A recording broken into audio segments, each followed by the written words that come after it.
Hello friends, 23-ാം ആഴ്ചയിലെ മലയാളത്തിലെ top 10 ചാനലുകൾ ഏതെന്നറിയണ്ടേ? അവ നേടിയിരിക്കുന്ന GRP പോയിന്റും അവയുടെ പൊസിഷൻസുമാണ് നമ്മൾ ഈ വീഡിയോയിൽ നോക്കാൻ പോകുന്നത്. ഈ ആഴ്ച 10ാം സ്ഥാനത്തുള്ളത് വി ചാനലാണ്. വി ചാനൽ നേടിയിരിക്കുന്ന GRP പോയിന്റ് 49 ആണ്. 9ാം സ്ഥാനത്തുള്ളത് കൊച്ചു TV ആണ്. കൊച്ചു TV നേടിയിരിക്കുന്നത് 55 പോയിന്റ്സ് ആണ്. 8ാം സ്ഥാനത്തുള്ളത് സൂര്യ മൂവീസ് ആണ്. സൂര്യ മൂവീസ് നേടിയിരിക്കുന്നത് 104 പോയിന്റ്സ് ആണ്. 7ാം സ്ഥാനത്തുള്ളത് കൈരളിയാണ്. കൈരളി നേടിയിരിക്കുന്നത് 119 പോയിന്റ്സ് ആണ്. ഈ ആഴ്ച 6ാം സ്ഥാനത്തേക്ക് പിന്തള്ളപ്പെട്ടത് സി കേരളമാണ്. സി കേരളം നേടിയിരിക്കുന്നത് 154 പോയിന്റ്സ് ആണ്. 5ാം സ്ഥാനത്ത് എത്തിയിരിക്കുന്നത്, അതായത് നില മെച്ചപ്പെടുത്തി 5ാം സ്ഥാനത്ത് എത്തിയിരിക്കുന്നത് സൂര്യ TV ആണ്. സൂര്യ TV നേടിയിരിക്കുന്നത് 157 പോയിന്റ്സ് ആണ്.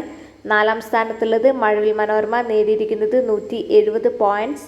3ാം സ്ഥാനത്തുള്ളത് ഏഷ്യാനെറ്റ് മൂവീസ് നേടിയിരിക്കുന്നത് 174 പോയിന്റ്സ്. 2ാം സ്ഥാനത്തുള്ളത് ഫ്ലവേഴ്സ് നേടിയിരിക്കുന്നത് 200 പോയിന്റ്സ്. ഈ ആഴ്ചയും 1ാം സ്ഥാനത്ത് തുടരുന്നത് ഏഷ്യാനെറ്റ് തന്നെ, നേടിയിരിക്കുന്നത് 713 പോയിന്റ്സ്. നിങ്ങൾക്ക് ഈ വീഡിയോ ഇഷ്ടമായ ഒന്ന് ലൈക്ക് ചെയ്യൂ, ചാനൽ ഒന്ന് സബ്സ്ക്രൈബ് ചെയ്യൂ, വീഡിയോ ഒന്ന് ഷെയർ ചെയ്യൂ. താങ്ക്